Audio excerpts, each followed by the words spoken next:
Welcome to another Down the Rabbit Hole video, playing one of my favorite homebrews for the Atari 2600 here.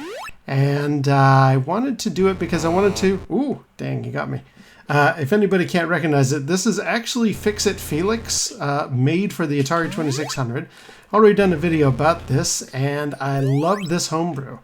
But what I wanted to do is actually try out something. Now, I'm playing this on the Atari Flashback X, and that's kind of good because I didn't think I'd actually be able to play any of the homebrew games that I wanted to play.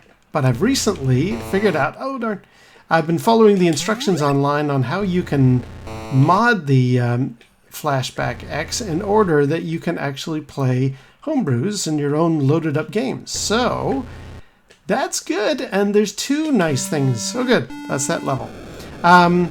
That's Ralph at the top, and I'm basically repairing the windows. I've done a video about this. It's really, really good, and I highly recommend it, but I'm not here to talk about the Fix-It Felix game. What I want to do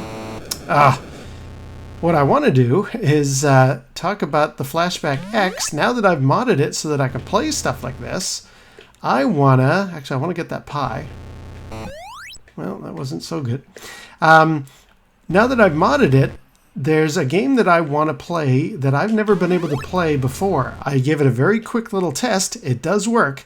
So let's do that. Now, first of all, let me just go out of here, and we'll go back to the main menu. The nice thing with the Atari Flashback X, I have been using a modified Flashback 2 from 10 years ago, which was really, really good, and I like it, but it's kind of an Atari on a chip, and it's from that era.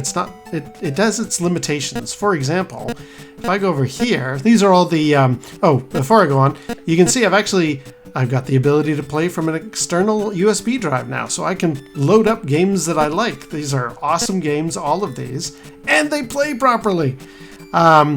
Case in point, I'll show you Cosmic Arc. This one has always had, historically, a problem that, you see the star field in the background? Magic came up with some weird trickery to make that work, and I did a video about that as well. If you play this on the Flashback 2, it can't quite handle it, and what you end up with is this weird little, like a stick of a rainbow flying back and forth. I'll play a little bit of the game here, but basically, I mean, the game is great, but the star field was always the problem because it's just hanging out in the background. And then we land on a planet, we pick up the creatures, and, well, see if I can I get the creatures? There we go. Yeah, let me get out of here, because that's not the game I want to play. I just wanted to point out the fact that the Flashback X does, in fact, play stuff that other Flashbacks in the past did not play. So, what I did was, there was a game on Atari Age that I've wanted to play for years, and unfortunately it uses some weird bank switching, so it won't work in the old Flashback. You needed, essentially, original 70s hardware for this one game to play. It does play on the Flashback X, and I'm super thrilled, so I'm going to give it a whirl. It is here. Where did I put it? It's Space Rocks, which is an incredible... Basically, it's asteroids. Like, they've managed to get asteroids running in a way that the Atari 2600, you never would have believed. There it is. There's Space Rocks. You never would believe that this original hardware could ever play anything close to real asteroids. There's the one that comes with the Atari 2600. It's on this Flashback as well. In fact, let's just go up there and I'll show you. Asteroids. Yeah, this asteroids is nice and good, and everybody knows it. But I always felt like the rocks in that were kind of stamps that were stuck to a shower curtain that were just rolling up and down. It was not my favorite. There's one variation on there that makes the rocks move in a slightly challenging way, but However, now that I can play Space Rocks, I'm going to play that. And all I've done so far is load it up just to make sure that it's going to work.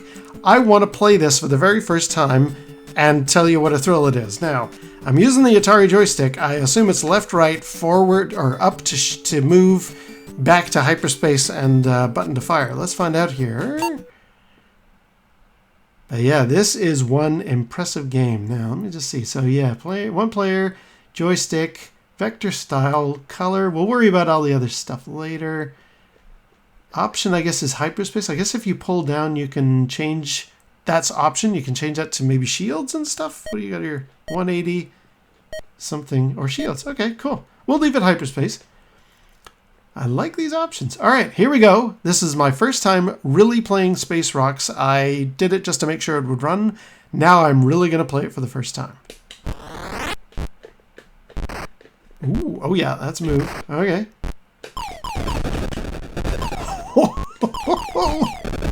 Look at that! Oh my god, that is glorious. It's a little slower. A little slower than asteroids that we're used to, but oh my god, that just looks incredible. What a level of polish. Get that guy. Get him! Yeah, alright, fine. Wow. Oh man, now I need a... Oh, it's got the Asteroids Deluxe UFO in it. I did not know that. Okay, come on. I know that sometimes there's some parts, some graphics that are fading in and out. Dang it. You may have noticed when I was playing Fix It Felix, I was disappearing in some of the windows. That's just this capture card. It doesn't always capture stuff. See some of the rocks blink in and out. When I played this, when I tested it on a TV, it definitely did show everything properly. So the limitation you're seeing is actually just due to my capture card. It is not the fault of the ROM. Oh man, this is incredible. Oh, I'm loving this. Now I think this is not the... Whoa. I think this is not the actual finished ROM you can get. Like, you can buy Space Rocks. What I got was a listing. Let's get you. I've been following the forum thread for a long time, and there was one of the last builds was available to download as a ROM, so this is that. Maybe the finished version is a little faster or something, but oh man, this is so good. Whoa! How did he do this? Oh no, I'm down to my last life. I think. Yep, last life. Okay.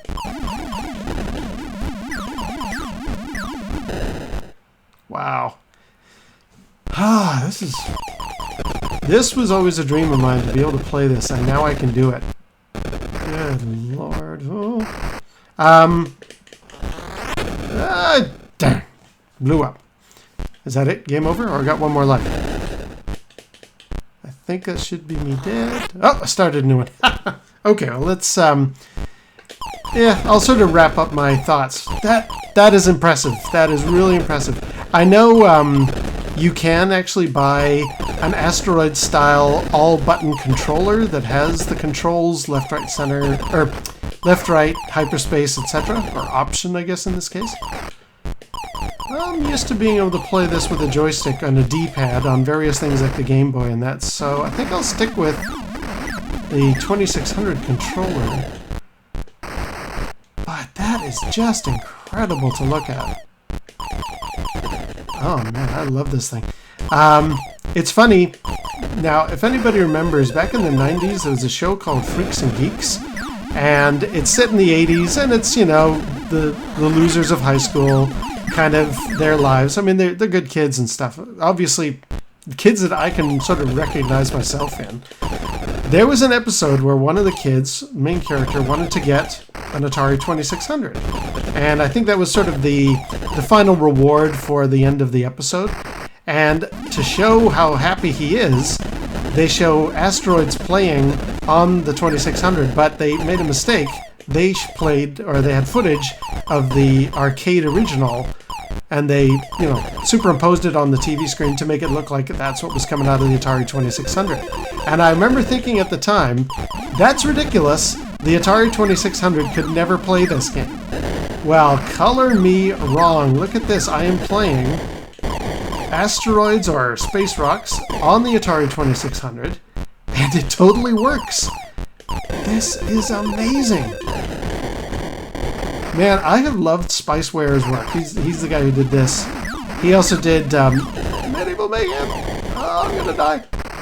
a bunch of other really, really great homebrews, and he did this, and my hat is off to him. This is amazing. This is Space Rocks on the Atari 2600. Okay, it's on the Flashback. Okay, it's one of the final builds. It's not the end product that you can buy off Atari Age, but for something I didn't even think I'd ever be able to play, I am very, very impressed. Again, apologies, I'm disappearing a lot here. That's just my capture card. Well, I think on that note, I'm going to end there. So until next time, we'll see you down the rabbit hole.